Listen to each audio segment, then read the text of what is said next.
Marie-Céline et Luc ont une grande dévotion à la Vierge Marie.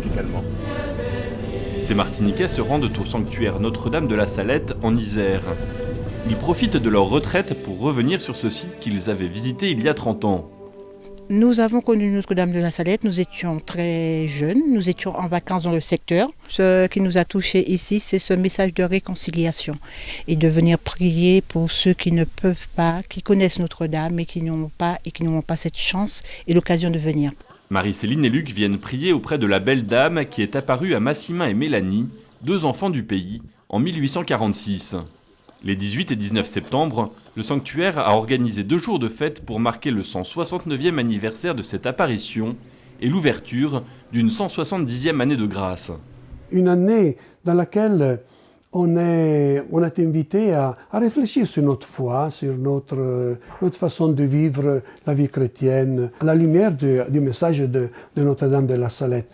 Pour entrer dans cette année, le sanctuaire propose de découvrir les apparitions et le message de la Vierge au travers d'une conférence. Et voici, la belle dame apparaît, éblouie par la lumière. Les enfants distinguent petit à petit une forme. C'est une femme. Elle est assise, la tête dans les mains. Elle pleure.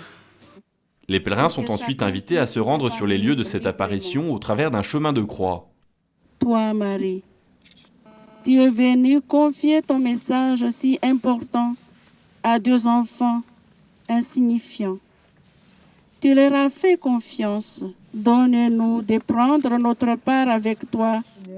C'est ici, à 1800 mètres d'altitude, que la Vierge de la Salette est apparue et continue de délivrer son message.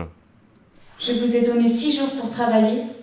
Je me suis réservé le 7e et on ne veut pas me l'accorder. C'est ça qui appesantit tant le bras de mon fils. Et aussi, ceux qui mènent les charrettes ne savent pas jurer sans mettre le nom de mon fils au milieu. Amélie, 20 ans, tenait à participer aux festivités en mettant en scène un message qui l'a encouragée à un retour à la pratique dominicale. Le week-end dernier, je suis partie en soirée, je suis rentrée, il était 6h, à 10h j'étais à la messe et je suis retournée me coucher, je me suis organisée comme ça. J'ai découvert ça ici aussi, parce que c'est là que j'ai vraiment eu un contact avec d'autres pèlerins et avec d'autres croyants, et du coup ça m'a encouragée, ouais. Si mon peuple ne veut pas se soumettre, je suis chargée de laisser râler le bras de mon fils. Les paroles de la Vierge à la Salette sont difficiles à entendre. Elles appellent à la pénitence et ses larmes sont saisissantes. Mais le recteur du sanctuaire se veut rassurant. Le langage de Marie à la Salette, les pèlerins disent toujours « Père, ce message est très dur ». Mais ce message, je vous dis, c'est un message de tendresse, d'amour, de miséricorde, nonobstant les larmes de Marie, mais ce message nous rappelle à rencontrer ceux qui nous donnent vraiment la vie, c'est-à-dire le Christ, son Fils. C'est le Christ le centre de l'apparition ici à la Salette. Pour entrer dans ce mystère de miséricorde, le sanctuaire invite les pèlerins à participer à l'Eucharistie dans la basilique du sanctuaire. C'est le point d'orgue des festivités. Le Christ que la Vierge portait sur sa poitrine nous indique que le centre de notre chemin chrétien et cheminement chrétien, eh bien, c'est lui, c'est le Christ, l'annonce du salut, sa mort sur la croix. Dieu nous aime à travers le Christ qui offre sa vie pour nous. Prolongement de l'Eucharistie, la procession du Saint-Sacrement entraîne les pèlerins à cheminer davantage encore dans ce mystère du salut. Parmi eux, Fatia.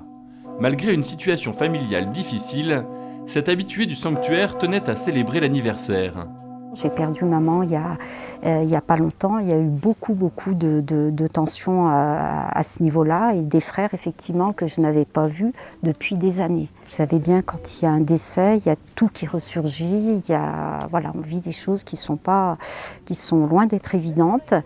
Et les paroles de Marie m'apaisent. On a tout pour se ressourcer ici sur le plan spirituel, reprendre des forces entre guillemets pour continuer notre chemin.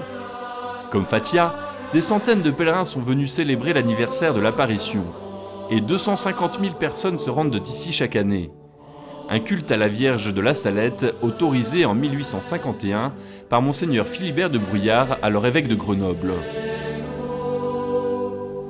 Son lointain successeur, Monseigneur Guy de Kérimel, a encouragé ses diocésains à venir entendre l'appel à la conversion de la Vierge. Les larmes de Marie, elles nous disent, en quelque sorte, les larmes de Dieu. Elles nous disent la tendresse de Dieu, elles nous disent que Dieu pleure de ce que l'humanité est défigurée par le péché, défigurée par le mal. Dieu pleure quand les innocents souffrent, etc. etc. Et c'est ça le message de la Salette. Le vrai message, il est là. Cet appel à la conversion est notamment porté aux quatre coins du monde par les missionnaires de la Salette, comme le père David au premier plan. Il a parcouru près de 10 000 kilomètres pour venir depuis Cochabamba en Bolivie. Sa paroisse se trouve dans un quartier pauvre où les tensions sont fortes entre les différentes communautés. Hacemos misión. En las diferentes comunidades tenemos muchos barrios, comunidades. Entonces con esa gente vamos y ellos lo que hacemos primero es que tratemos primero de vivir nosotros mismos la reconciliación en nuestra propia familia, que es lo más difícil. Y de ahí tenemos que hacer testimonio nosotros para los demás. Los demás tienen que ver cómo vivimos para que también crean y sea creíble nuestro mensaje. Eso es un poco el testimonio. No es fácil. Avancez mes enfants, n'ayez pas peur. Allons mes enfants, faites le bien passer à tout mon peuple. C'est en ces termes que la belle dame introduit et conclut son message. Lors de la veillée de prière qui a conclu l'ouverture de la 170e année des apparitions, les pèlerins, eux aussi, ont été envoyés en mission pour diffuser le message de la Vierge à la Salette.